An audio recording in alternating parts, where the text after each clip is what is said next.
মরুভূমিতে কুড়িয়ে পাওয়া সেই গরিব রাখালের গল্প, যার জীবন আল্লাহ চিরদিনের জন্য বদলে দিয়েছিলেন। আসসালামু আলাইকুম প্রিয় শ্রোতা বন্ধুরা, আমরা আপনাদের সুস্বাস্থ্য ও দীর্ঘায়ু কামনা করছি। আমাদের প্রিয় নবী হজরত মোহাম্মদ সাল্লাল্লাহু আলাইহি ওয়াসাল্লামের ওপর দরুদ ও সালাম পেশ করে আজকের গল্পটি শুরু করছি। মরুভূমির এক প্রান্তে এক প্রত্যন্ত গ্রামে সামি নামে এক গরিব রাখাল বাস করত। দুনিয়াতে তার 5টি রোগা ভেড়া আর একটা ছেঁড়া তাঁবু ছাড়া আর কিছুই ছিল না। সামির বয়স ছিল 40 বছর। সে একা ছিল, তার কোনো স্ত্রী বা সন্তান ছিল না। তার ভেড়াগুলো থেকে যে সামান্য দুধ বা পশম পাওয়া যেত তা খুব সস্তায় বিক্রি করে সে জীবনযাপন করত। গ্রামের মানুষ তাকে করুণা আর অবজ্ঞার চোখে দেখত। তাদের দৃষ্টিতে সে ছিল এক ব্যর্থ মানুষ, যে নিজের জন্য একটি সম্মানজনক জীবন গড়তে পারেনি। সামি প্রতিদিন সূর্য ওঠার আগে তার ভেড়াগুলো নিয়ে দূরের চারণভূমির দিকে বেরিয়ে পড়ত, যাতে তার অবলা প্রাণীগুলোর ক্ষুধা মেটানো যায়। এক গ্রীষ্মের প্রচণ্ড তপ্ত দিনে সামি মরুভূমিতে পথ হারিয়ে ফেলল।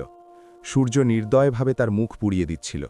তার ভেড়াগুলোও খুব কষ্টে পা টেনে টেনে চলছিল, এবং সে নিজেও তৃষ্ণা আর ক্লান্তিতে প্রায় পড়ে যাওয়ার মতো অবস্থায় ছিল। হঠাৎ সে বাচ্চার কান্নার মতো একটা অদ্ভুত ও ক্ষীণ আওয়াজ শুনতে পেল, যা পাশের একটি বালুর ঢিবির ওপার থেকে আসছিল। সামি হতভম্ব হয়ে গেল। এই জনমানবহীন মরুভূমিতে এই আওয়াজ কোত্থেকে আসলো? তার হৃৎপিণ্ড জোরে ধরফর করতে শুরু করল। এক অদ্ভুত অনুভূতি তাকে সেই শব্দের উৎসের দিকে টেনে নিয়ে গেল। যখন সে বালুর ঢিবির ওপর উঠল এবং নিচে তাকালো, তখন সে ভয়ে ও বিস্ময়ে জমে গেল। সেখানে তপ্ত বালুর ওপর একটি শুকনো সিদর গাছের নিচে একটি নবজাতক শিশু শোয়ানো ছিল, যেটিকে সাদা জীর্ণ কাপড়ে মোড়ানো হয়েছিল। সামি দৌড়ে কাছে গেল। সে নিজের চোখকে বিশ্বাস করতে পারছিল না। সে কাঁপা কাঁপা হাতে শিশুটিকে কোলে তুলে নিল। শিশুটি জীবিত ছিল এবং খুব ক্ষীণ স্বরে কাঁদছিল। গরমে তার ছোট মুখটি লাল হয়ে গিয়েছিল। সামি আশেপাশে কোনো মানুষের চিহ্ন দেখতে পেল না, না কোনো পায়ের ছাপ, না কোনো সংকেত। মনে হচ্ছিল আকাশ থেকেই বুঝি এই শিশুটি এখানে নেমে এসেছে। সামি শিশুটিকে নিজের বুতে জড়িয়ে ধরল এবং বহু বছর পর তার নিঃসঙ্গ হৃদয়ে এক অদ্ভুত মমতা অনুভব করল। সে সেই মুহূর্তেই সিদ্ধান্ত নিল শিশুটিকে সাথে নিয়ে যাবে, যদিও সে জানত না এই সিদ্ধান্ত তার জীবন পুরোপুরি বদলে দেবে। সামি দ্রুত গ্রামে ফিরে আসল। তার মনে ভয় আর আশা মেশানো এক অস্থিরতা কাজ করছিল। সে তার ছোট তাঁবুতে ঢুকে শিশুটিকে বিছানায় শুইয়ে দিল এবং খুব সাবধানে তাকে পানি পান করাল। শিশুটি তৃষ্ণার্ত ছিল। সে খুব দ্রুত পানি পান করল এবং কান্না থামিয়ে তার বড় বড় কালো চোখ মেলে সামির দিকে তাকাল। মনে হচ্ছিল সে যেন সব বুঝতে পারছে। সামি অবাক হয়ে শিশুটিকে দেখতে লাগল এবং মনে মনে ভাবল, এই শিশুটি কে, আর কেনই বা তাকে মরুভূমিতে মরার জন্য ফেলে রাখা হয়েছে। পরদিন সামি গ্রামের একমাত্র বৃদ্ধ ডাক্তার হামিদের কাছে গেল, যাতে তিনি শিশুটিকে পরীক্ষা করে দেখেন।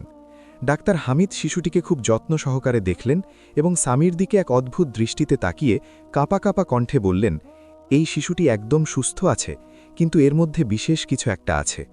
সামি উদ্বিগ্ন হয়ে জিজ্ঞেস করল, আপনি কি বোঝাতে চাচ্ছেন হামিদ? ডাক্তার বললেন, ওর ডান হাতের তালুটা দেখো, ওখানে বিশেষ একটা চিহ্ন আছে। রেখাগুলো একটা তারার মতো দেখাচ্ছে। সামি শিশুটির হাতের তালু দেখে সেই চিহ্নটি স্পষ্ট দেখতে পেল এবং তার শরীরে এক শিহরণ বয়ে গেল। ডাক্তার হামিদ নিচু স্বরে বললেন, গ্রামের বৃদ্ধরা বলেন যে এমন চিহ্নওয়ালা শিশুরা খুব বরকতময় হয়। তারা যার আশ্রয়ে থাকে তার জন্য কল্যাণ বয়ে আনে। সামি তখন এসব বিশ্বাস করেনি, কিন্তু তার মনে হচ্ছিল এই শিশুটি আসলেই আলাদা। সেদিন রাতে যখন সামি ঘুমানোর চেষ্টা করছিল, তখন সে তাঁবুর বাইরে গ্রামের মানুষের কানাঘুষা শুনতে পেল। তারা সেই কুড়িয়ে পাওয়া শিশুটি নিয়ে কথা বলছিল। কেউ বলছিল সামি একটা বোকা, কারণ সে নিজেরই খাবার ঠিক নেই, অথচ ওপর থেকে অন্যের বাচ্চার দায়িত্ব নিয়েছে। আবার কেউ বলছিল শিশুটি নিশ্চয়ই অভিশপ্ত, তাই তার পরিবার তাকে ত্যাগ করেছে। সামি সবার কাছে শুনল ঠিকই, কিন্তু সেসবে পাত্তা দিল না। তার মন সেই শিশুটির প্রতি মমতায় পূর্ণ হয়ে গিয়েছিল, যেন সে তার নিজেরই সন্তান। সামি শিশুটির নাম রাখল নূর, কারণ সে সামির অন্ধকার জীবনে আলো নিয়ে এসেছিল। প্রথম দিনগুলো সামির জন্য খুব কঠিন ছিল। শিশু লালন পালনের কোনো অভিজ্ঞতাই তার ছিল না। সে গ্রামের এক বৃদ্ধা ফাতেমার কাছে গেল, যিনি একজন দাইমা ছিলেন এবং অনেক শিশুকে পৃথিবীতে আসতে সাহায্য করেছিলেন। সামি তাকে অনুরোধ করল যেন তাকে শিখিয়ে দেওয়া হয় কিভাবে নূরের যত্ন নিতে হবে।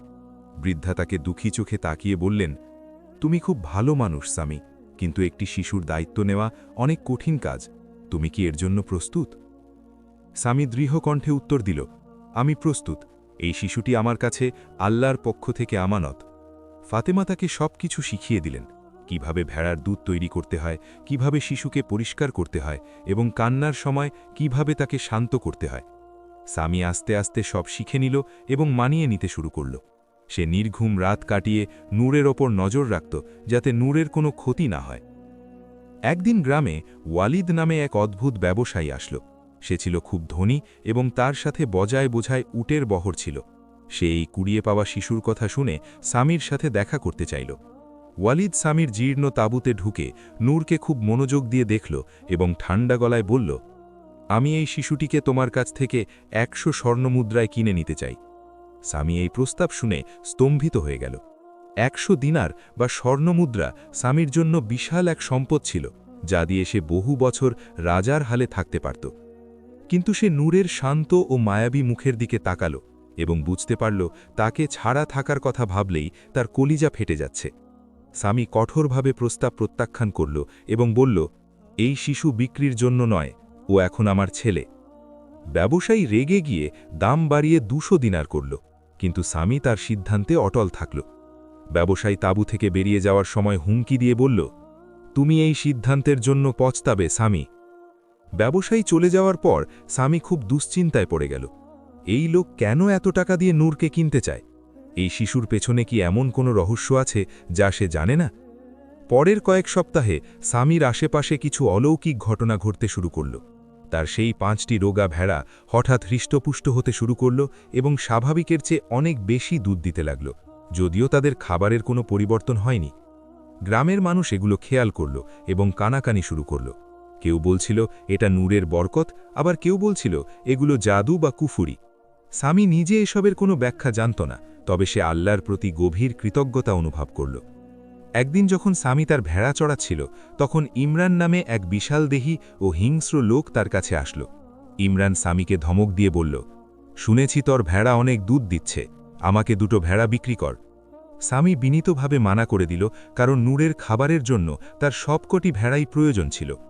ইমরান রেগে গিয়ে সামির জামার কলার ধরল এবং হুমকি দিয়ে বলল, তুই চিনিস আমি কে? যদি না দিস তবে আমি জোর করে নিয়ে যাব। ঠিক সেই মুহূর্তে তাঁবুর ভেতর থেকে নূর জোরে চিৎকার করে কেঁদে উঠল। সেই চিৎকারে ইমরান হঠাৎ থমকে গেল এবং তার মাথা ঘুরতে শুরু করল। সে বমি করতে করতে মাটিতে হাঁটু গেলে বসে পড়ল। সে সামির দিকে এক আতঙ্কিত দৃষ্টিতে তাকিয়ে কোনো কথা না বলেই দ্রুত সেখান থেকে পালিয়ে গেল। সামি তাঁবুতে ঢুকে দেখল নূর হাসছে, যেন কিছুই হয়নি। সেই দিন থেকে গ্রামে আর কেউ সামিকে বিরক্ত করার সাহস পায়নি, কিন্তু মানুষ তাকে আর শিশুটিকে ভয় আর কৌতূহল মেশানো দৃষ্টিতে দেখতে শুরু করল। গ্রামের এক বৃদ্ধা খাদিজা একদিন সন্ধ্যায় সামির কাছে এসে নিচু স্বরে বলল, সাবধান থেকো সামি, এই শিশুটি সাধারণ কেউ নয়, কেউ তোমার ওপর নজর রাখছে। বাইরের কিছু লোক তোমার আর নূরের ব্যাপারে খোঁজ খবর নিচ্ছে। সামির মনে ভয় জেঁকে বসল। এই লোকগুলো কারা, আর কেনই বা তারা একটা শিশুর পেছনে পড়েছে? সে খুব সতর্ক হয়ে গেল এবং নূরকে তাঁবুর বাইরে বের করা কমিয়ে দিল। নূরের বয়স এখন 6 মাস। সে বেশ চঞ্চল আর প্রাণবন্ত হয়ে উঠেছে। এক গভীর রাতে পায়ের শব্দে সামির ঘুম ভেঙে গেল। সে দেখল কিছু লোক তার তাঁবু ঘিরে ফেলেছে। সে একটি লাঠি হাতে বাইরে বেরিয়ে এসে চিৎকার করে জিজ্ঞেস করল, তোমরা কারা, কি চাও? তারা কোনো উত্তর না দিয়ে সামিকে আক্রমণ করল।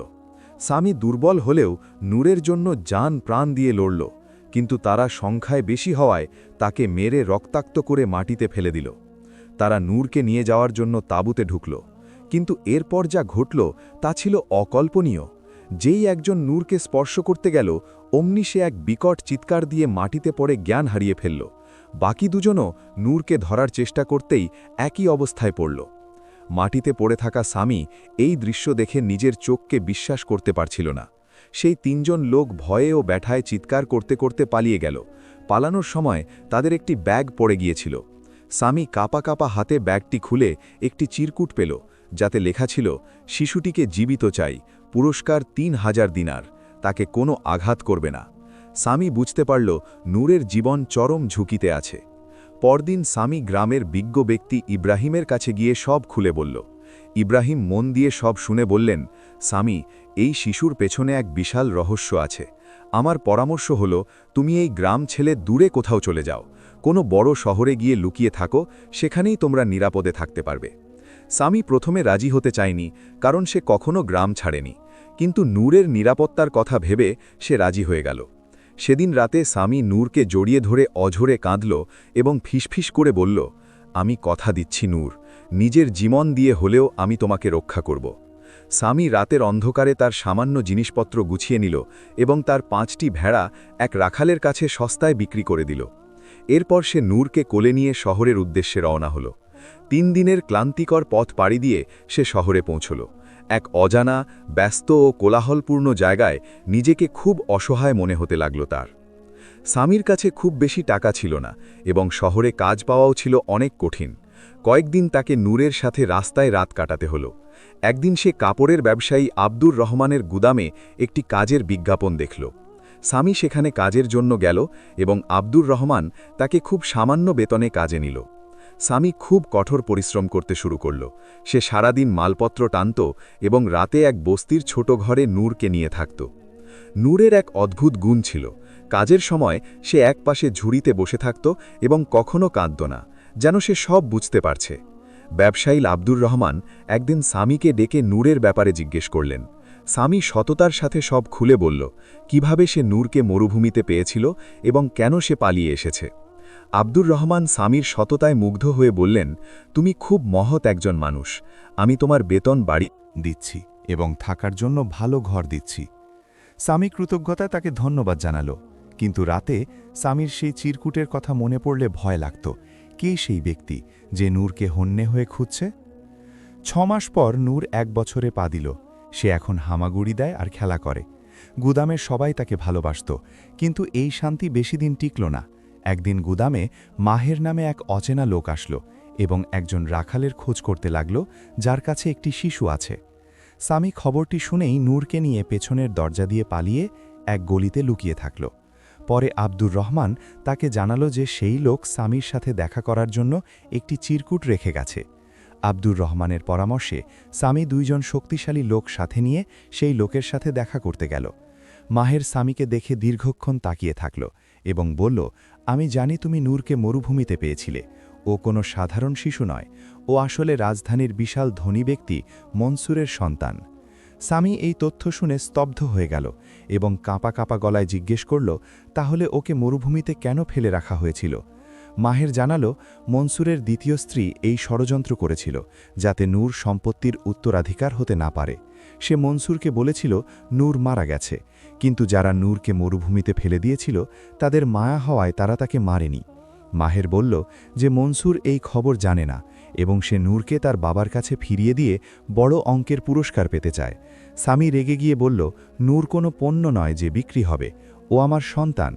মাহের হুমকি দিয়ে বলল, মনসুর খুব শক্তিশালী মানুষ, তিনি জানলে তোমার কাছ থেকে নূরকে কেড়ে নেবেন এবং তোমাকে ধ্বংস করে দেবেন। তার চেয়ে ভালো তুমি আমার হাতে ওকে তুলে দাও, আমি তোমাকে 5000 দিনার দেব।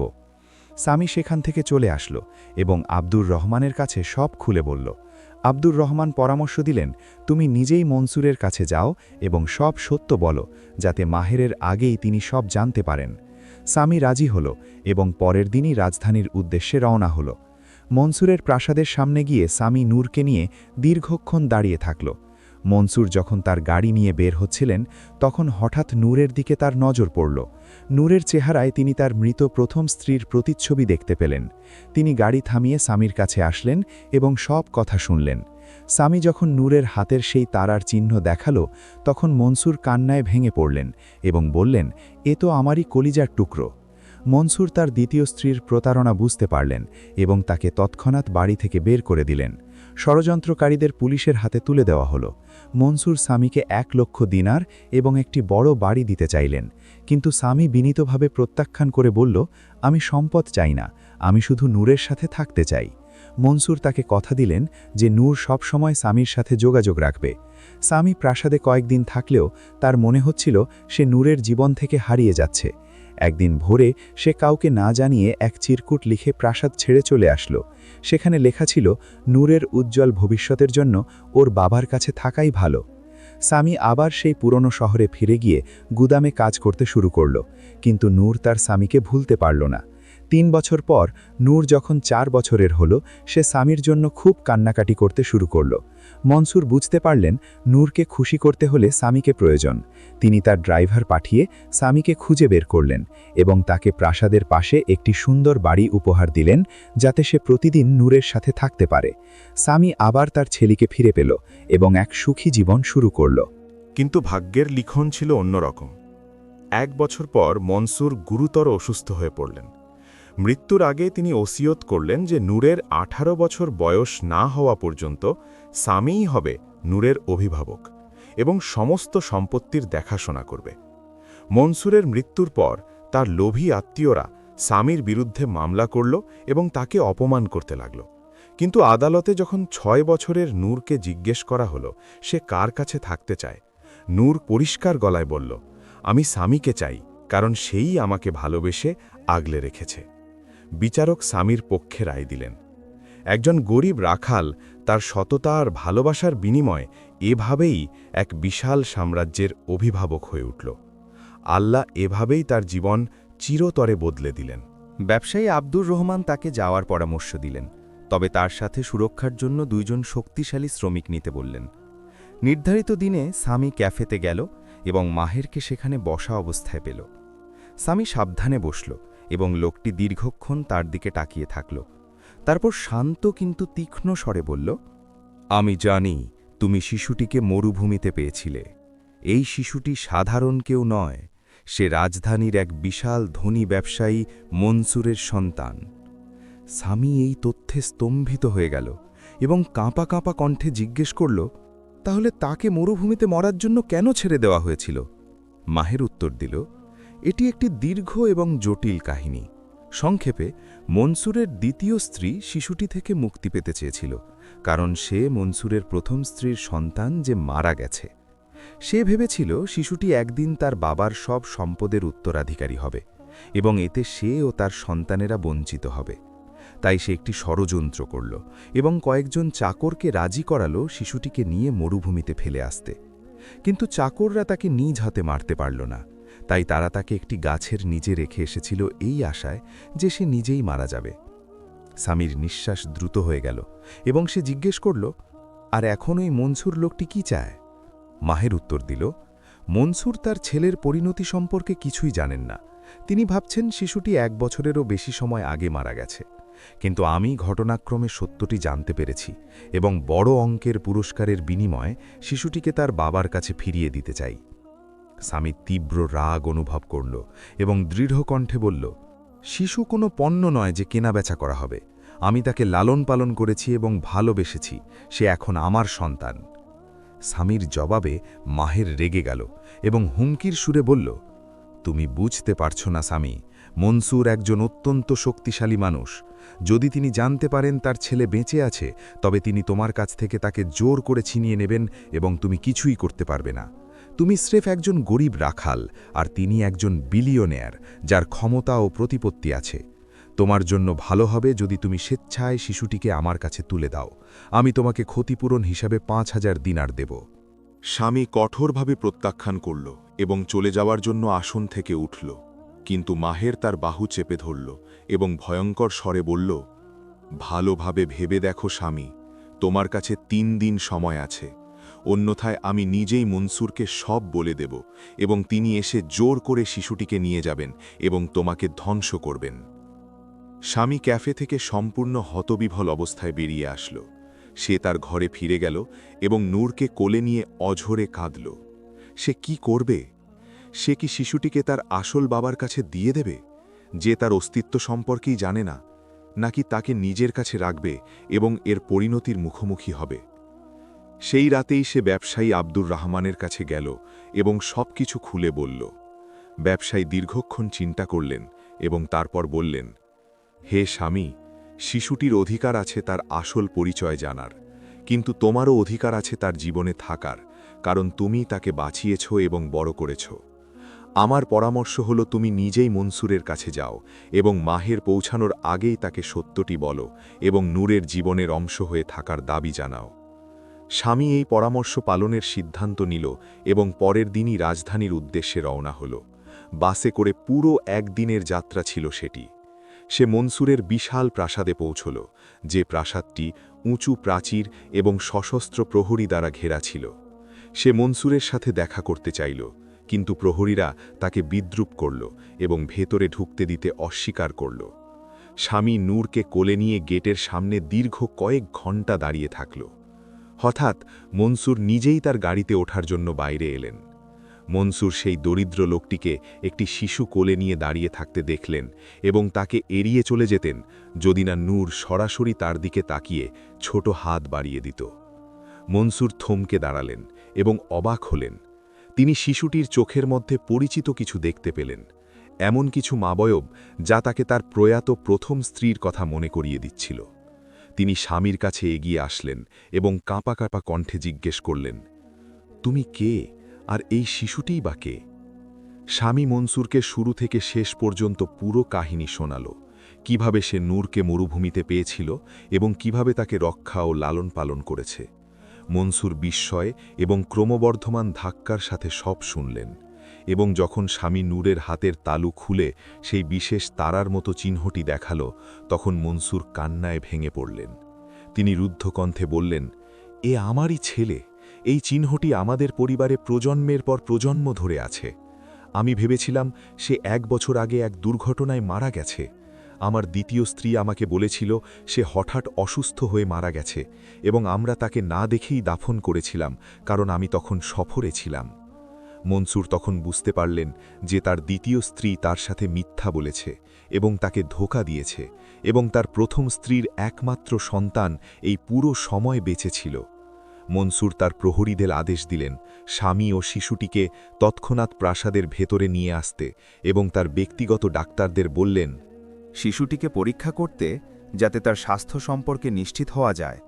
ডাক্তাররা নিশ্চিত করলেন যে নূর সম্পূর্ণ সুস্থ আছে এবং জিনগত পরীক্ষা 2 দিনের মধ্যে বংশপরিচয় চূড়ান্তভাবে প্রমাণ করবে। মনসুর একটি রাজকীয় হলে স্বামীর সাথে বসলেন এবং গভীর কৃতজ্ঞতার সাথে তার দিকে তাকিয়ে বললেন, তুমি আমার ছেলেকে নিশ্চিত মৃত্যুর হাত থেকে বাঁচিয়েছ এবং দারিদ্র্যের মধ্যেও তাকে ভালোবাসা দিয়ে বড় করেছ। তুমি একজন মহৎ মানুষ স্বামী।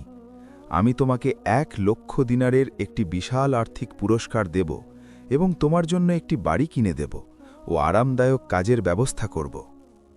কিন্তু স্বামী বিনয়ের সাথে তা প্রত্যাখ্যান করল। সে বিষণ্ণ কণ্ঠে বলল, আমি টাকা চাই না জনাব মনসুর, আমি নূরের জীবনে থাকতে চাই। সে আপনার ছেলে হওয়ার আগে আমার ছেলে। আমি সেই ব্যক্তি যে রাতের পর রাত তার জন্য জেগে থেকেছি, তাকে মরুভূমিতে বয়ে নিয়েছি এবং বিপদ থেকে রক্ষা করেছি। মনসুর লজ্জিত এবং আবেগাপ্লুত হলেন, কারণ তিনি বুঝতে পারছিলেন যে শিশুটির প্রতি স্বামীর ভালোবাসা সত্য। মনসুর তাকে প্রতিশ্রুতি দিলেন যে নূর সব সময় তার সাথে যোগাযোগ রাখবে এবং সে নূরের জীবনের একটি অংশ হয়ে থাকবে। কিন্তু স্বামীর মনের গভীরে একটি ভয় ছিল যে মনসুর তার ছেলেকে ফিরে পাওয়ার পর হয়তো তাকে এবং তার প্রতিশ্রুতি ভুলে যাবেন। সেই রাতে স্বামী প্রাসাদের একটি বিলাসবহুল ঘরে ঘুমাল, কিন্তু সে ঘুমাতে পারল না। সে তার পাশে ঘুমিয়ে থাকা নূরের দিকে তাকিয়েছিল এবং আসন্ন বিচ্ছেদের গভীর বেদনা অনুভব করছিল, যা সে জানত যে অনিবার্য। পরের দিন মনসুর তার দ্বিতীয় স্ত্রী সালমা নাম্নী এক মহিলাকে তার ব্যক্তিগত অফিসে ডাকলেন এবং স্বামী ও প্রহরীদের সামনে তাকে সত্যের মুখোমুখি করলেন। সালমা প্রথমে অস্বীকার করার চেষ্টা করল, কিন্তু যখন মনসুর তাকে পুলিশ ও তদন্তের ভয় দেখালেন, তখন সে ভেঙে পড়ল এবং সব স্বীকার করল। সে কাঁপা কাঁপা কণ্ঠে কাঁদতে কাঁদতে বলল, আমি আমার সন্তানদের ভবিষ্যতের ভয়ে এমনটা করেছি। আমি ভয় পাচ্ছিলাম যে এই শিশুটি সব সম্পত্তির উত্তরাধিকারী হবে এবং আমার সন্তানদের তাদের অধিকার থেকে বঞ্চিত করবে। মনসুর প্রচণ্ড রাগান্বিত হলেন এবং তার মুখে চিৎকার করে বললেন, তুমি স্রেফ টাকার জন্য একটি নিষ্পাপ শিশুকে হত্যার চেষ্টা করেছ। মনসুর তৎক্ষণাৎ তাকে তালাক দিলেন এবং তার সন্তানদের সহ প্রাসাদ থেকে বের করে দিলেন এবং আদালতে তার বিরুদ্ধে মামলা করার সিদ্ধান্ত নিলেন। আর যে চাকররা এই অপরাধে অংশ নিয়েছিল তাদের পুলিশের হাতে সুপর্দ করা হল। স্বামী সন্তুষ্টি অনুভব করল, কারণ ন্যায় বিচার প্রতিষ্ঠিত হয়েছিল, কিন্তু তার মন বিষণ্ণতায় ভরে থাকল। পরবর্তী দিনগুলিতে মনসুর নূরের প্রতি মাত্রাতিরিক্ত মনোযোগ দিতে শুরু করলেন। তিনি তার জন্য অত্যন্ত দামি খেলনা নিয়ে আসলেন এবং তার জন্য বিশেষ গৃহশিক্ষিকা এবং একটি বিশাল ঘর বরাদ্দ করলেন, যেখানে একটি শিশুর প্রয়োজনীয় সব কিছু ছিল। স্বামী চুপচাপ এসব দেখছিল এবং অনুভব করছিল যে নূরের জীবনে স্বামীর ভূমিকা ক্রমশ কমে যাচ্ছে, কারণ সে একমাত্র অভিভাবক ছিল না এবং মনসুর তার সব দায়িত্ব পালন করছিলেন। স্বামী বুঝতে পারছিল যে একদিন তাকে প্রাসাদ থেকে চলে যেতে হবে এবং নূর তাকে ভুলে যাবে। করছিল যে সে ধীরে ধীরে নূরকে হারিয়ে ফেলছে। মনসুর তার প্রতিশ্রুতি রাখার চেষ্টা করছিলেন এবং স্বামীকে প্রাসাদে থাকতে ও প্রতিদিন নূরকে দেখার অনুরোধ করতেন, কিন্তু স্বামীর মনে হচ্ছিল সে যে শিশুকে বড় করেছে সেই শিশুর জীবনে সে এখন স্রেফ একজন দর্শনার্থী হয়ে গেছে, আর মনসুর হয়ে উঠেছেন প্রকৃত বাবা। এক রাতে স্বামী ও নূর একা বসেছিল। সে তাকে কোলে নিল এবং কপালে চুমু খেয়ে রুদ্ধ কণ্ঠে বলল, হে নূর, আমি এই বিলাসবহুল জগতের কেউ নই। আমি একজন গরিব রাখাল, কিন্তু সবসময় মনে রেখো যে কেউ তোমার অস্তিত্ব জানার আগে আমি তোমাকে ভালোবেসেছিলাম। স্বামী শিশুটিকে তার বিছানায় শুইয়ে দিল এবং ভোরের আলো ফোটার আগে কাউকে কিছু না বলে প্রাসাদ থেকে বেরিয়ে গেল। সে মনসুরের জন্য একটি ছোট চিঠি রেখে গেল, যাতে লেখা ছিল, সব কিছুর জন্য ধন্যবাদ, কিন্তু আমি আমার সাধারণ জীবনে ফিরে যাওয়ার সিদ্ধান্ত নিয়েছি। নূরের একজন ধনী বাবার প্রয়োজন, যে তার ভবিষ্যৎ নিশ্চিত করবে, এবং আমি তা দিতে পারব না। স্বামী বিষণ্ণ মনে শহরে ফিরে আসল এবং পুনরায় ব্যবসায়ী আব্দুর রহমানের গুদামে কাজ শুরু করল, কিন্তু তার মন নূরের কাছেই পড়ে থাকল। এভাবে 3টি পূর্ণ বছর কেটে গেল এবং নূরের বয়স এখন 4 বছর। সে মনসুরের প্রাসাদে অত্যন্ত স্বাচ্ছন্দ্যে বসবাস করছে। মনসুর নূরকে সব কিছু দিয়েছেন, চমৎকার শিক্ষা, গৃহশিক্ষিকা এবং চাকর বাকর, কিন্তু শিশুটি সব সময় স্বামীর কথা জিজ্ঞেস করত। নূর সেই মানুষটির মুখ মনে করতে পারত যে তাকে কোলে নিত এবং বড় করেছে, এবং সে মাঝে মাঝে কাঁদত ও তাকে দেখতে চাইত। মনসুর উপহার ও ভ্রমণ দিয়ে নূরের অভাব পূরণ করার চেষ্টা করতেন, কিন্তু শিশুটির হৃদয়ের এক অংশ সবসময় খালি থাকত। একদিন নূর তার বাবা মনসুরের কাছে স্বামীকে দেখার জন্য জেদ ধরল। মনসুর রাজি হলেন এবং তার ড্রাইভারকে পাঠালেন স্বামীকে খুঁজে বের করতে ও নিয়ে আসতে। ড্রাইভার স্বামীকে গুদামে খুঁজে পেল এবং তাকে জানালো যে নূর তাকে খুব করে দেখতে চাইছে। স্বামী প্রথমে দ্বিধা করল, পাশে তার পুরনো ক্ষত আবার জেগে ওঠে, কিন্তু নূরের প্রতি ভালোবাসা তাকে রাজি করালো। স্বামী প্রাসাদে গেল এবং যখন নূর তাকে দেখল, শিশুটি প্রচণ্ড আনন্দে তার দিকে দৌড়ে আসলো এবং তার কোলে ঝাঁপিয়ে পড়ে চিৎকার করে বলল, স্বামী, স্বামী, আমি তোমাকে খুব মিস করেছি। স্বামী শিশুটিকে শক্ত করে জড়িয়ে ধরল এবং তার চোখের পানি নীরবে ঝরতে থাকল। সে অনুভব করল যে এই একটি মুহূর্তের জন্য সব কষ্ট এবং বিচ্ছেদ সার্থক। মনসুর আবেগাপ্লুত হয়ে তাদের দেখছিলেন এবং বুঝতে পারলেন যে স্বামীকে নূরের যতটুকু প্রয়োজন, নূরেরও স্বামীকে ঠিক ততটুকুই প্রয়োজন। তিনি প্রস্তাব দিলেন। মনসুর স্বামীকে প্রাসাদের পাশে একটি ছোট বাড়িতে চলে আসার প্রস্তাব দিলেন, যেন সে প্রতিদিন নূরকে দেখতে পারে এবং তার জীবনের একটি অবিচ্ছেদ্য অংশ হয়ে থাকতে পারে। স্বামী আনন্দের সাথে রাজি হলেন এবং মনসুরের বরাদ্দ করা সেই বাড়িতে চলে গেলেন। বাড়িটি ছিল সুন্দর ও আরামদায়ক, যা পাওয়ার কথা সে কখনো কল্পনাও করেনি। স্বামীর জন্য এক নতুন জীবন শুরু হলো, যেখানে তার অতীত দারিদ্র্য এবং বর্তমান স্থিতিশীলতার মধ্যে একটি ভারসাম্য ছিল। সে প্রতিদিন নূরকে দেখতে যেত, সাথে খেলত, তাকে গল্প শোনাত এবং তাকে সততা ও আমানতদারিতা শিক্ষা দিত। নূর খুব সুখী ছিল। তার একজন ধনী বাবা ছিল যে তাকে সব সুবিধা দিত, আর একজন মমতাময়ী মানুষ ছিল যার হৃদয় তাকে সত্যিকারের ভালোবাসার মানে শিখিয়েছিল। কিন্তু ভাগ্য তাদের জন্য এক নতুন চ্যালেঞ্জ জমিয়ে রেখেছিল, যা তারা কখনো কল্পনাও করেনি। সবকিছু স্থিতিশীল হওয়ার 1 বছর পর মনসুরের স্বাস্থ্যের হঠাৎ অবনতি হতে শুরু করল। ডাক্তাররা পরীক্ষা করে জানালেন যে তিনি হৃদরোগে আক্রান্ত এবং তার একটি জটিল ও বিপজ্জনক অস্ত্রোপচারের প্রয়োজন। মনসুর ভয় পেলেন যে তিনি মারা গেলে নূরের ভবিষ্যৎ কী হবে, তাই তিনি উকিলদের উপস্থিতিতে একটি আনুষ্ঠানিক ওসিয়তনামা বা উইল লিখলেন। সেই উইলে মনসুর তার সম্পদ নূর এবং একটি দাতব্য প্রতিষ্ঠানের মধ্যে ভাগ করে দিলেন। তবে তিনি একটি বিশেষ শর্ত যুক্ত করলেন যে নূরের বয়স 18 বছর হওয়া পর্যন্ত সামি হবে নূরের আনুষ্ঠানিক অভিভাবক এবং নূরের কল্যাণে তার সম্পত্তি দেখাশোনা করার অধিকার সামির থাকবে। মনসুর স্বামীকে এই সিদ্ধান্তের কথা জানালেন এবং ক্ষীণ কণ্ঠে বললেন, স্বামী, তুমি একমাত্র ব্যক্তি যাকে আমি বিশ্বাস করি। তুমি একবার আমার ছেলেকে বাঁচিয়েছিলে, আর আমি জানি তুমি তাকে আজীবন রক্ষা করবে। মনসুরের অস্ত্রোপচার করা হলো, কিন্তু তা সফল হল না। কয়েকদিন পর মাত্র 50 বছর বয়সে মনসুর মারা গেলেন। সামি ও নূর ভীষণ শোকাহত হল, কারণ মনসুর তাঁর জীবনের এক গুরুত্বপূর্ণ অংশ হয়ে উঠেছিলেন। জানাজার পর মনসুরের আত্মীয়রা চারপাশ থেকে ছুটে আসলো। চাচা, চাচাতো ভাই আর দূর সম্পর্কের আত্মীয়রা, তারা সবাই সেই বিশাল সম্পদের লোভে এসেছিল। তারা যখন জানতে পারল যে সামি নামে এক গরিব রাখাল নূরের আনুষ্ঠানিক অভিভাবক এবং এই সম্পদের পরিচালক হয়েছে, তখন তারা প্রচণ্ড রাগান্বিত হল। পরিবারের এক সভায় ফুয়াদ নামে এক চাচা উচ্চস্বরে বলল, এটি তো লজ্জার বিষয়, মনসুর কিভাবে তার সম্পদ একজন মূর্খ রাখালের হাতে ছেড়ে দিতে পারেন, যে ঠিকমতো লিখতেও পড়তে পারে না।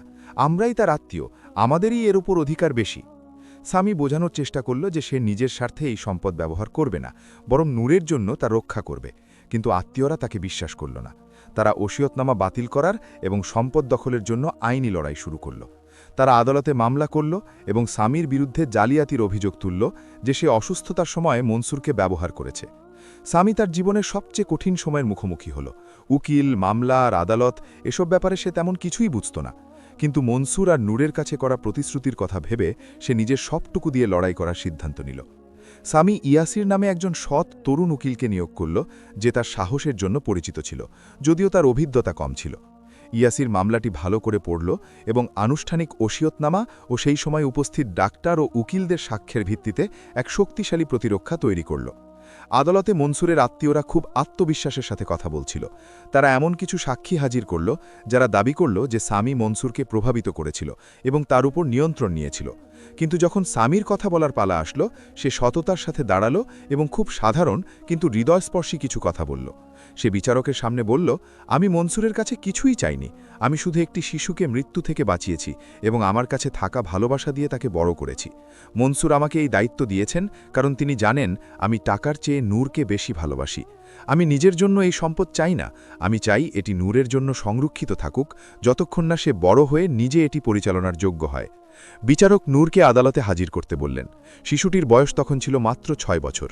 বিচারক নূরকে মায়ার সাথে জিজ্ঞেস করলেন, নূর, তুমি কার কাছে থাকতে চাও, সামির কাছে নাকি তোমার চাচাদের কাছে? নূর পরিষ্কার ও স্পষ্ট কণ্ঠে উত্তর দিল, আমি সামিকে চাই, সেই আমাকে বড় করেছে আর ভালোবেসেছে। আমার চাচাদের তো বাবার মৃত্যুর আগে কখনো দেখিনি, তারা শুধু টাকাই চায়।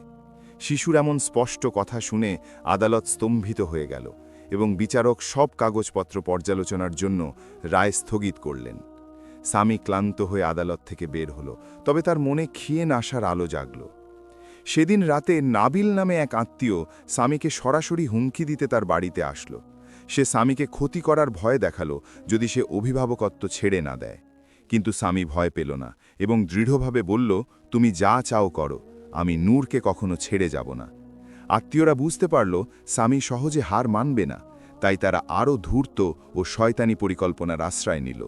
আত্মীয়রা মনসুরের ব্যাংকের এক দুর্নীতিবাজ কর্মকর্তাকে বিশাল অঙ্কের টাকা দিয়ে কিছু জাল দলিল তৈরি করালো, যা প্রমাণ করে যে সামি অবৈধভাবে নূরের অ্যাকাউন্ট থেকে প্রচুর টাকা তুলে নিয়েছে। তারা এই জাল দলিলগুলো আদালতে জমা দিল এবং সামির বিরুদ্ধে চুরি ও বিশ্বাসঘাতকতার অভিযোগ আনল। সামি এই মিথ্যা অভিযোগে স্তম্ভিত হয়ে গেল, কারণ সে নূরের শিক্ষা ও স্বাস্থ্য ছাড়া তার এক পয়সাও স্পর্শ করেনি। উকিল ইয়াসির তাকে রক্ষার চেষ্টা করল, কিন্তু জাল দলিলগুলো দেখতে একদম আসলের মতো ছিল। শহরে সামির সম্মান ধুলোয় মিশতে শুরু করল। মানুষ তাকে সন্দেহের চোখে দেখতে লাগল এবং কিছু পত্রিকা তাকে সুযোগ সন্ধানী ও প্রতারক হিসেবে খবর ছাপাল। সামি চরম অবিচার অনুভব করল, কিন্তু সে হাল ছাড়ল না। সে উকিল ইয়াসিরকে বলল একজন হস্তলিপি বা দলিল বিশেষজ্ঞ ডাকার জন্য। একজন নিরপেক্ষ বিশেষজ্ঞ আসলেন এবং দলিলগুলো সূক্ষ্মভাবে পরীক্ষা করলেন। কয়েকদিন পর সেই বিশেষজ্ঞ আদালতের সামনে ঘোষণা করলেন যে দলিলগুলো জাল এবং সেগুলোর উপর করা স্বাক্ষর আসল নয়। পরিস্থিতি পুরোপুরি বদলে গেল এবং বিচারক সেই দুর্নীতিবাজ কর্মকর্তা ও জড়িত আত্মীয়দের বিরুদ্ধে তদন্তের নির্দেশ দিলেন। চাপের মুখে সেই কর্মকর্তা স্বীকার করল যে সে ফুয়াদ ও নাবিলের কাছ থেকে ঘুষ নিয়ে দলিলগুলো জাল করেছে। আদালত জড়িত আত্মীয়দের জেল ও জরিমানার আদেশ দিল এবং আনুষ্ঠানিক ওসিয়তনামা ও স্বামীর অভিভাবকত্বের অধিকার পুনর্বহাল করল।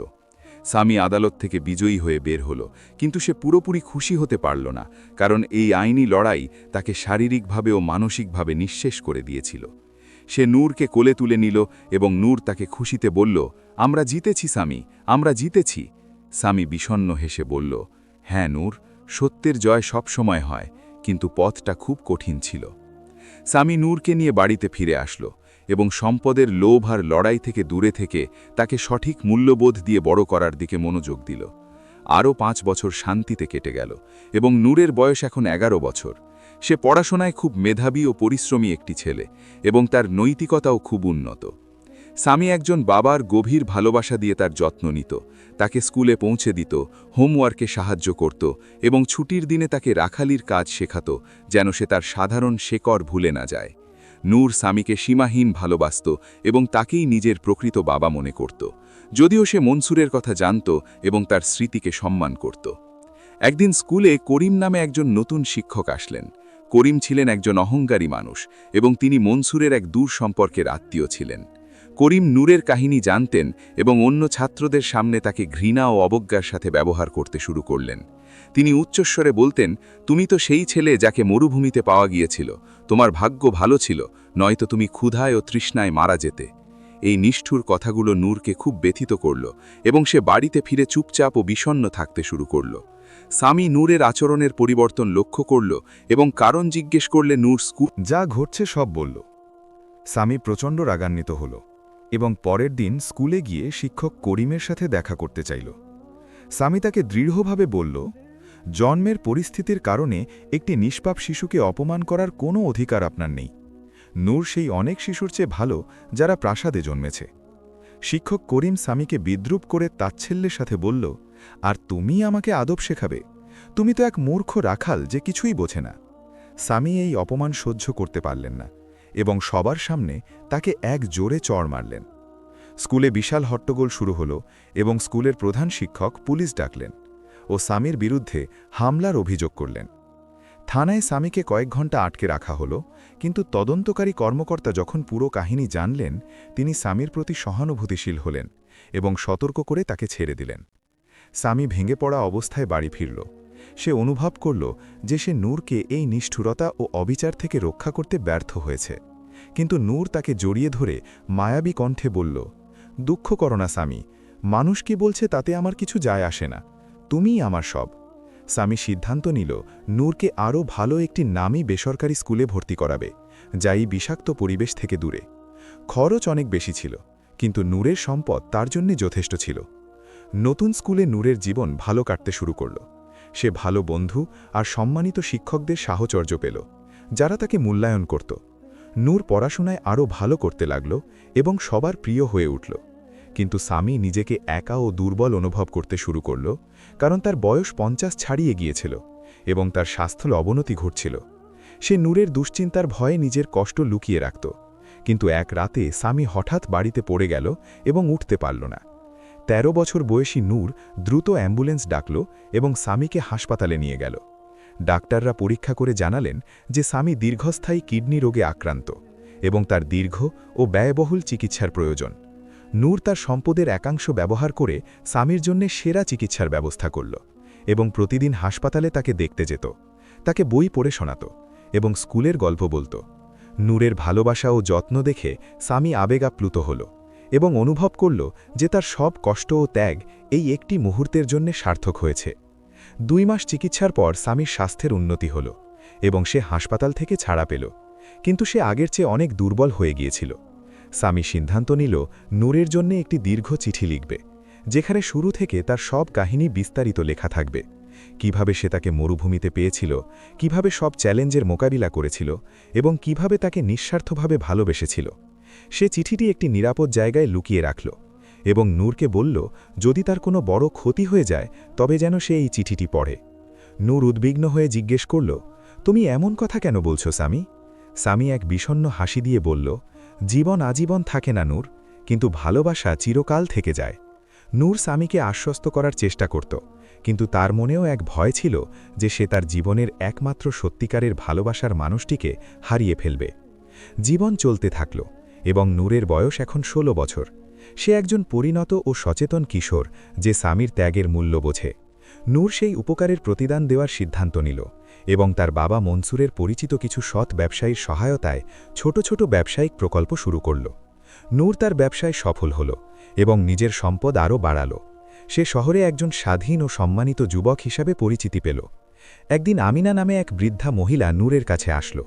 সে জানালো যে সে আগে মনসুরের বাড়িতে পরিচারিকা ছিল এবং সে তাকে এক ভয়ঙ্কর গোপন কথা বলতে চায়। নূর তাকে বাড়িতে আমন্ত্রণ জানালো এবং মনোযোগ দিয়ে শুনল।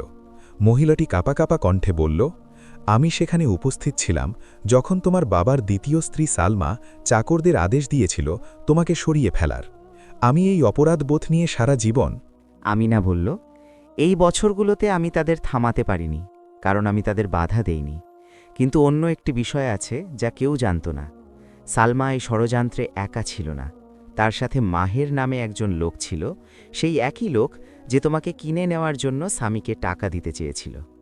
নূর এই তথ্য শুনে স্তম্ভিত হয়ে গেল এবং জিজ্ঞেস করল, আপনি আমাকে এখন কেন বলছেন?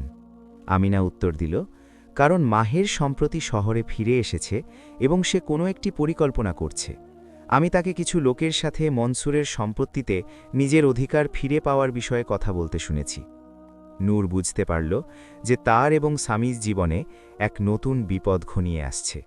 সে বিচক্ষণতার সাথে কাজ করার সিদ্ধান্ত নিল এবং একজন ব্যক্তিগত দেহরক্ষী নিয়োগ করল ও স্বামীকে একা বাইরে বের হতে নিষেধ করল।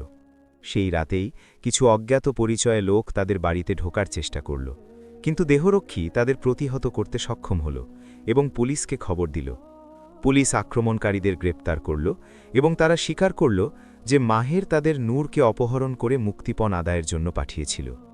মাহের গ্রেপ্তার হল এবং অপহরণের চেষ্টা ও জালিয়াতির অভিযোগে তার দীর্ঘ বছরের জেল হল। নূর ও স্বামী অবশেষে স্বস্তির নিঃশ্বাস ফেলল। দীর্ঘ বছরের সব হুমকি ও ষড়যন্ত্রের অবসান হল। সেই দিন রাতে নূর স্বামীর সাথে বসল এবং কৃতজ্ঞতায় ভরা চোখে তার দিকে তাকিয়ে বলল, স্বামী, তোমার জন্য আজ আমি এখানে বেঁচে আছি। তুমি আমাকে 2 বার মৃত্যু থেকে বাঁচিয়েছ, একবার মরুভূমিতে আর একবার মানুষের লোভ ও বিশ্বাসঘাতকতা থেকে। স্বামী নূরকে জড়িয়ে ধরল এবং এক গভীর সুখ অনুভব করল যা সে আগে কখনো পায়নি। এক বাবার সুখ যে তার সন্তানকে বড় হয়ে একজন ভালো মানুষ হতে দেখছে। পরবর্তী দিনগুলোতে নূর স্বামীকে সমাজের সামনে আনুষ্ঠানিকভাবে সম্মানিত করার সিদ্ধান্ত নিল।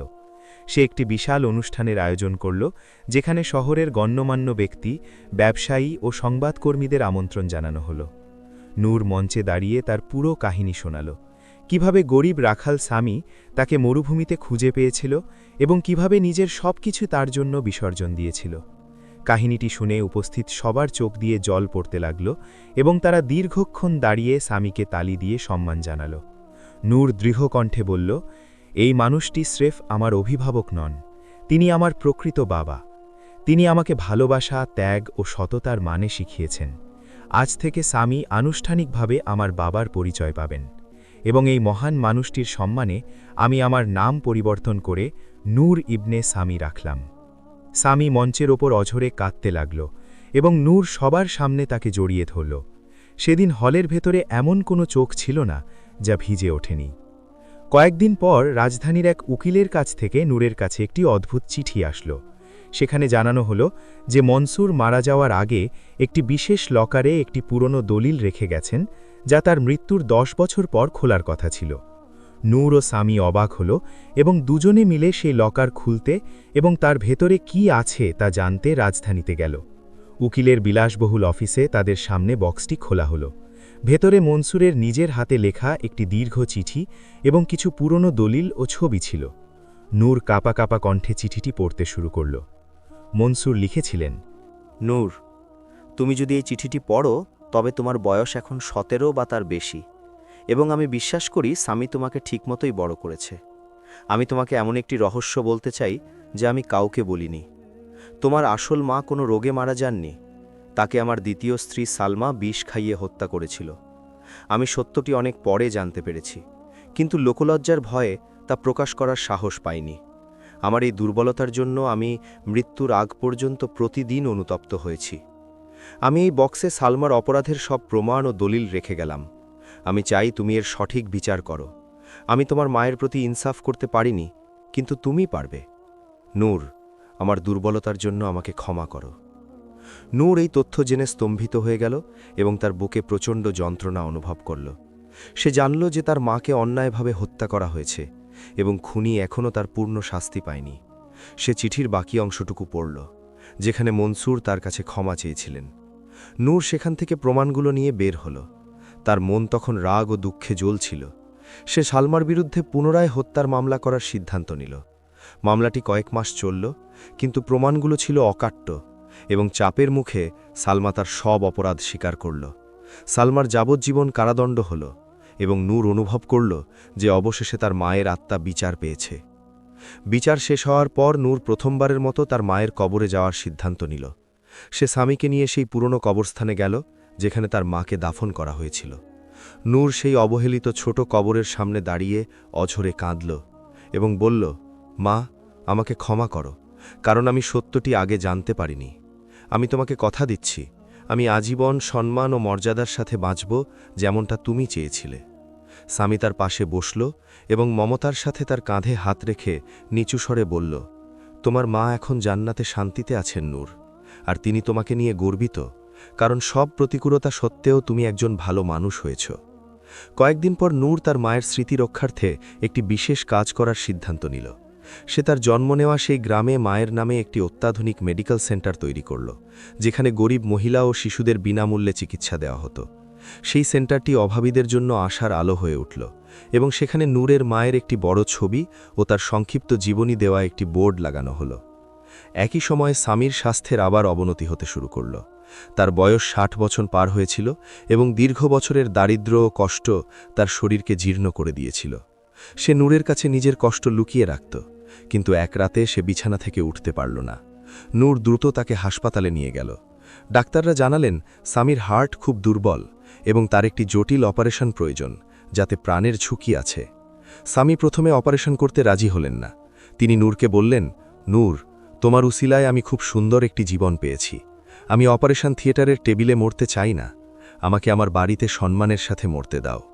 কিন্তু নূর কেঁদে বুক ফাঁসাল এবং বলল, আমি তোমাকে হারাতে পারবো না স্বামী, এই দুনিয়ায় আমার বলতে তুমিই আছো, দয়া করে অপারেশনে রাজি হও। নূরের জেদের কাছে স্বামী হার মানল এবং তার সেই বিপজ্জনক অপারেশন করা হলো। দীর্ঘ কয়েক ঘণ্টা নূর অপারেশন থিয়েটারের বাইরে বসে আল্লাহর কাছে প্রার্থনা করল যেন স্বামীকে বাঁচিয়ে দেওয়া হয়। অবশেষে ডাক্তার হাসি মুখে বেরিয়ে আসলেন এবং বললেন, আলহামদুলিল্লাহ, অপারেশন সফল হয়েছে, তবে স্বামীর এখন পূর্ণ বিশ্রাম ও সেবার প্রয়োজন। নূর খুশিতে আত্মহারা হয়ে স্বামীর রুমে গেল এবং তাকে শান্তিতে ঘুমাতে দেখল। সে স্বামীর পাশে বসে তার হাত ধরল এবং ফিসফিস করে বলল, স্বামী, তুমি যেভাবে আমার যত্ন নিয়েছিলে, আমি ঠিক সেভাবেই তোমার যত্ন নেব, এটি আমার কথা। অপারেশনের পর স্বামী ধীরে ধীরে সুস্থ হল এবং 1 মাস নিবিড় পরিচর্যার পর বাড়িতে ফিরে আসল। নূর সবসময় তার পাশে থাকত। সে নিজের হাতে তাকে খাইয়ে দিত, হাঁটতে সাহায্য করত এবং তার পছন্দের বই পড়ে শোনাত। স্বামী নূরের এই ভালোবাসা দেখে অনুভব করল যে তার জীবনের সব কষ্ট সার্থক হয়েছে। একদিন নূরের কাছে তারেক নামে এক ছোট ছেলে আসলো। সে ছিল নূরের চ্যারিটেবল ফাউন্ডেশনের একজন এতিম শিশু। তারেক লজ্জা পেয়ে বলল, জনাব নূর, আমি আপনার কাহিনী শুনেছি এবং আমি আপনার মতো হতে চাই। বড় হয়ে আমি মানুষের সেবা করতে চাই। নূর ছেলেটির কথায় আবেগাপ্লুত হয়ে তাকে জড়িয়ে ধরে বলল, ইনশাআল্লাহ, তুমি আমার চেয়েও ভালো হবে। শুধু পড়াশোনা করো, সৎ থেকো এবং যাকে পারো সাহায্য করো। নূর সিদ্ধান্ত নিল সে তারেককে অনানুষ্ঠানিকভাবে দত্তক নেবে এবং স্বামী যে সুযোগ দিয়েছিল সেও তারেককে সেই সুযোগ দেবে। তারেক নূরের বাড়িতে থাকতে শুরু করল এবং ভালো স্কুলে ভর্তি হল। সে স্বামী ও নূর দুজনের কাছ থেকেই শিক্ষা নিতে থাকল। এভাবেই দয়ার বৃত্তটি বড় হতে থাকল। যে নূর একসময় কুড়িয়ে পারো শিশু ছিল, সে এখন অন্য এক এতিমকে বড় করছে, আর যে স্বামী একসময় গরিব রাখাল ছিল, সে এখন এক জ্ঞানী দাদায় পরিণত হয়েছে, যে ছোটদের জীবনের মূল্যবোধ শেখায়। এক সন্ধ্যায় স্বামী, নূর ও তারেক বাড়ির সুন্দর বাগানে বসেছিল। স্বামী এক শান্ত ও প্রজ্ঞাপূর্ণ কণ্ঠে বলল, বাবারা শোনো, জীবন হলো এক চক্র। দয়া সব সময় দয়া হয়েই ফিরে আসে, আর ভালোবাসা থেকে ভালোবাসার জন্ম হয়। যে দয়ার বীজ বপন করে সে কৃতজ্ঞতার ফসল ঘরে তোলে। আমি গরিব ছিলাম, আমার কিছুই ছিল না, কিন্তু আল্লাহ আমাকে নূরকে দিয়েছিলেন, আর নূর আমাকে নতুন জীবন দিয়েছে। এখন নূর সেই একই সুযোগ তারেককে দিচ্ছে। এটাই জীবনের প্রকৃত অর্থ। নূর ও তারেক হাসল এবং তাদের মনে এক গভীর শান্তি অনুভব করল। জীবন শান্তিতে ও সুখে চলতে থাকল। নূর তার সেবামূলক কাজ চালিয়ে গেল এবং ব্যবসায়িক ক্ষেত্রেও সফল হল। সে দেশের অন্যতম পরিচিত জনহিতৈষী ব্যবসায়ী হয়ে উঠল। সে স্কুল, হাসপাতাল ও এতিমখানা তৈরি করল এবং প্রতিটি প্রজেক্টের নাম তার প্রিয় মানুষ সামি, মনসুর অথবা তার মায়ের নামে রাখল। নূরের কাহিনী স্কুলে পড়ানো হতে লাগল, যা সততা ও মানবিকতার এক অনন্য উদাহরণ হয়ে রইল। অনেকেই তার কাছে পরামর্শ নিতে আসত, কিন্তু সামি তাকে সবসময় মনে করিয়ে দিত, নূর, নিজের শেকড় ভুলো না। বিনয় হল একজন সফল মানুষের সবচেয়ে সুন্দর গুণ। কয়েক বছর পর নূর ৩০ বছরে পা দিল এবং লায়লা নামে এক সৎ মেয়েকে বিয়ে করল। লায়লা নূরের একটি চ্যারিটি হাসপাতালেই ডাক্তার হিসেবে কাজ করত। নূর তাকে পছন্দ করেছিল কারণ লায়লা উচ্চশিক্ষিত হওয়া সত্ত্বেও খুব সাধারণ ও বিনয়ী ছিল এবং সে স্বামীকে নিজের বাবার মতোই সম্মান করত। নূর ও লায়লার ঘরে একটা সুন্দর পুত্র সন্তান আসল এবং তারা তার নাম রাখল স্বামী, সেই মহান মানুষটির নামানুসারে যিনি নূরের জীবন বদলে দিয়েছিলেন। যখন বৃদ্ধ স্বামী কাপা কাপা হাতে সেই শিশুটিকে কোলে নিল, সে খুশিতে কেঁদে ফেলল এবং বলল, আমার জীবনের সবচেয়ে সুন্দর দিন আজ, কারণ আমি দেখতে পাচ্ছি নূরের বংশধরেরা আমার নাম বহন করছে। স্বামী অনুভব করল তার জীবন পূর্ণ হয়েছে এবং আল্লাহ তাকে অতীতের সব কষ্টের প্রতিদান দিয়েছেন। সেই সময়ে নূর তাদের পুরো কাহিনী নিয়ে একটি বই লেখার সিদ্ধান্ত নিল, স্বামী, মরুভূমি, কষ্ট আর বিজয়ের কাহিনী। বইটি লিখতে 1 বছর সময় লাগল এবং প্রকাশের পর তা দেশের অন্যতম সেরা বিক্রিত বইয়ে পরিণত হল। হাজার হাজার মানুষ বইটি পড়ল এবং অনুপ্রাণিত হয়ে নূরকে ধন্যবাদ জানিয়ে চিঠি লিখল। বইটি অন্যান্য ভাষায় অনুবাদ হয়ে বিদেশের মাটিতেও পৌঁছে গেল এবং স্বামী ও নূরের কাহিনী বিশ্বব্যাপী পরিচিতি পেল। এক নিঝুম রাতে স্বামী বাড়ির বারান্দায় বসে তারা দেখছিল। নূর তার পাশে এসে বসল। নূর মায়ার সাথে বলল, স্বামী, তোমার কি মরুভূমির সেই দিনের কথা মনে আছে যখন আমাকে সিদর গাছের নিচে পেয়েছিলে? স্বামী হাসল এবং বলল, আমি সেই দিনটি কিভাবে ভুলব, ওটাই তো আমার প্রকৃত জীবনের শুরু ছিল। নূর জিজ্ঞেস করল, আমাকে সাথে নিয়ে আসার সিদ্ধান্তে তুমি কি কখনো অনুতপ্ত হয়েছ? স্বামী দৃঢ়ভাবে বলল, কখনোই না, ওটা আমার জীবনের নেওয়া সেরা সিদ্ধান্ত ছিল। তুমি আমার কাছে আল্লাহর দেওয়া উপহার। নূর স্বামীকে শক্ত করে জড়িয়ে ধরল এবং বলল, আর তুমিও আমার জন্য আল্লাহর দেওয়া উপহার স্বামী। তুমিই আমাকে সত্যিকারের পিতৃত্বের মানে শিখিয়েছ। তারা দুজনে নীরব হয়ে তারার দিকে তাকিয়ে থাকল। তাদের মনে তখন গভীর শান্তি ও জীবনের প্রতি অশেষ কৃতজ্ঞতা। কয়েক সপ্তাহ পর এক শান্ত সকালে স্বামী আর ঘুম থেকে জাগল না। নূর তার ঘরে গিয়ে দেখল সে শান্তিতে ঘুমিয়ে আছে এবং তার মুখে এক ক্ষীণ হাসি লেগে আছে, কিন্তু সে ঘুমের মধ্যেই কোনো যন্ত্রণা ছাড়াই পরপারে চলে গেছে। নূর অঝরে কাঁদল, কিন্তু সে এটিও অনুভব করল যে স্বামী তার সব স্বপ্ন পূরণ হতে দেখে হাসি মুখে বিদায় নিয়েছে। স্বামীর জানাজায় দেশের বিভিন্ন শহর থেকে হাজার হাজার মানুষ আসল সেই মানুষটিকে শেষ বিদায় জানাতে, যিনি এক জীবন্ত কিংবদন্তিতে পরিণত হয়েছিলেন। রাষ্ট্রপতি, মন্ত্রী থেকে শুরু করে গরিব দুঃখী সবাই সেই সাধারণ মানুষটির কফিনের সামনে সমানভাবে দাঁড়িয়ে সম্মান জানাল, যিনি সবাইকে মানবিকতার শিক্ষা দিয়েছিলেন। স্বামীর ইচ্ছা অনুযায়ী তাকে মনসুরের পাশে একটি শান্ত কবরস্থানে সুন্দর একটি জলপাই গাছের নিচে দাফন করা হল। নূর কবরের সামনে দাঁড়িয়ে কাপা কাপা কণ্ঠে দোয়া করল এবং তারপর উচ্চস্বরে উপস্থিত সবার উদ্দেশ্যে বলল, হে মানুষ, এই ব্যক্তিটি স্রেফ আমার বাবা ছিলেন না, তিনি ছিলেন একজন শিক্ষক, একজন পথপ্রদর্শক এবং এক আদর্শ। তিনি শিখিয়েছেন যে মানুষের প্রকৃত মূল্য তার টাকা বা বংশপরিচয় নয়, বরং তার হৃদয়ে ও কাজে। তিনি শিখিয়েছেন যে দারিদ্র্য কোনো লজ্জা নয়, কিন্তু হৃদয়ের নিষ্ঠুরতা হল সবচেয়ে বড় লজ্জা। তিনি শিখিয়েছেন যে ত্যাগ মানেই লোকসান নয়, বরং এটিই মানুষের করা সেরা বিনিয়োগ। স্বামী টাকার হিসেবে গরিব হয়ে বেঁচেছিলেন, কিন্তু ভালোবাসা আর সম্মানের দিক থেকে তিনি ছিলেন রাজা। আর তিনি আজ এমন এক সম্পদ রেখে গেছেন যার কোনো মূল্য হয় না, তা হল দয়া ও নৈতিকতার সম্পদ। দাফন শেষে নূর বাড়িতে ফিরে স্বামী রেখে যাওয়া শেষ চিঠিটি পেল, যা সে মৃত্যুর কয়েকদিন আগে লিখেছিল। নূর কাঁপা কাঁপা হাতে তা খুলল এবং পড়ল। নূর, তুমি যদি এই চিঠিটি পড়ো তবে আমি এখন আল্লাহর রহমতে আছি। আমার জন্য দুঃখ করো না, কারণ আমি তোমার সাথে আমার জীবনের সেরা বছরগুলো কাটিয়েছি। আমি চাই তুমি আমাকে 3টি কথা দাও। প্রথমত, তুমি যত বড় সফলই হও না কেন সব সময় বিনয়ী থাকবে। দ্বিতীয়ত, তুমি তোমার সামনে আসা প্রতিটি অভাবী মানুষকে সাহায্য করবে। আর তৃতীয়ত, আমি তোমাকে যেভাবে বড় করেছি তুমিও তোমার সন্তানদের সেই একই মূল্যবোধ দিয়ে বড় করবে। নূর, আমি তোমাকে নিয়ে খুব গর্বিত, অত্যন্ত গর্বিত। আর আমি আল্লাহর কাছে কৃতজ্ঞ যে তিনি আমাকে তোমার জীবনের অংশ হওয়ার সুযোগ দিয়েছেন।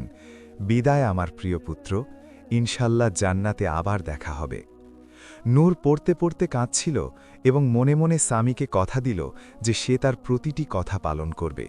বছর পেরিয়ে গেল এবং নূরের ছোট ছেলে সামি বড় হয়ে একজন সৎ যুবক হিসেবে গড়ে উঠল, যে তার বাবার মতোই মূল্যবোধ বহন করে।